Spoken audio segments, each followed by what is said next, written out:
1975 से 1977 ये वो समय था जब भारत के लोकतंत्र को सबसे बड़ी चुनौती का सामना करना पड़ा।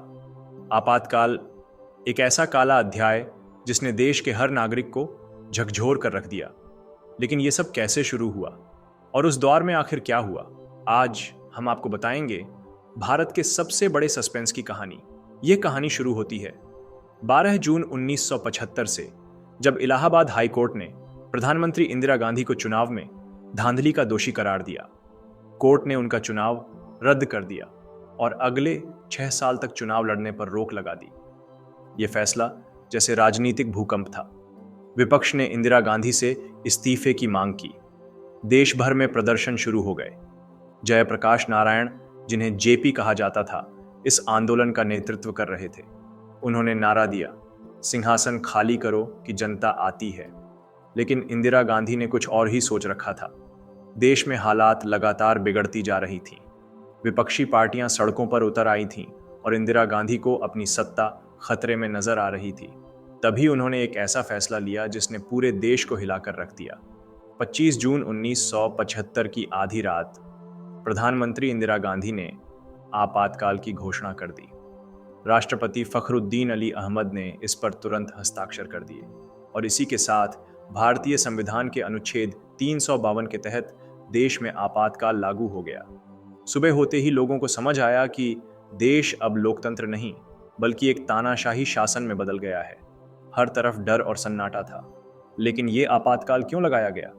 इंदिरा गांधी का तर्क था कि देश में आंतरिक अशांति है। लेकिन सच्चाई क्या थी? इंदिरा गांधी ने रेडियो पर एक भावुक भाषण देते हुए कहा कि यह फैसला देश को बचाने के लिए लिया गया है, लेकिन असल में यह उनकी कुर्सी बचाने की कोशिश थी। आपातकाल के दौरान सरकार के पास असीमित ताकत आ गई और इस ताकत का इस्तेमाल जनता के खिलाफ किया गया। आपातकाल के दौरान सबसे पहले निशाना बना प्रेस। अखबारों पर सेंसरशिप लगा दी गई। जो कुछ भी छपता था वो सरकार की मंजूरी के बाद ही। द इंडियन एक्सप्रेस और स्टेट्समैन जैसे अखबारों ने खाली पन्ने छापकर अपना विरोध जताया। इस दौरान हजारों लोगों को बिना किसी मुकदमे के गिरफ्तार कर लिया गया। जयप्रकाश नारायण, अटल बिहारी वाजपेयी, लाल कृष्ण आडवाणी जैसे बड़े नेता जेल में डाल दिए गए। सरकारी आदेशों के खिलाफ बोलना अपराध बन गया। रातों रात लाखों लोगों की जिंदगी बदल गई। विरोध की हर आवाज को दबा दिया गया। यहां तक कि आम लोगों के पत्र और फोन कॉल्स पर भी निगरानी रखी गई। ये एक ऐसा समय था जब डर ने हर दिल में घर कर लिया था। इंदिरा गांधी के बेटे संजय गांधी ने इस दौर में सत्ता के केंद्र में अपनी जगह बना ली। उन्होंने एक 5 सूत्रीय प्रोग्राम शुरू किया। इनमें पारिवारिक नियोजन, झुग्गियों का पुनर्वास और नसबंदी जैसे कदम शामिल थे। नसबंदी अभियान के तहत लाखों लोगों को जबरन नसबंदी का सामना करना पड़ा। गरीबों को धमकाकर और लालच देकर उनके अधिकारों का हनन किया गया। यह अभियान जनता के लिए एक भयानक सपने जैसा था। दिल्ली में तुर्कमान गेट जैसी घटनाएं इस अत्याचार की प्रतीक बन गईं, जहां लोगों को उनके घरों से बेदखल कर दिया गया। संजय गांधी का यह विकास मॉडल गरीबों के लिए विनाश साबित हुआ। आपातकाल के दौरान जनता के गुस्से का ताप बढ़ता गया। 18 महीने के बाद 1977 में इंदिरा गांधी ने अचानक चुनाव कराने का ऐलान कर दिया।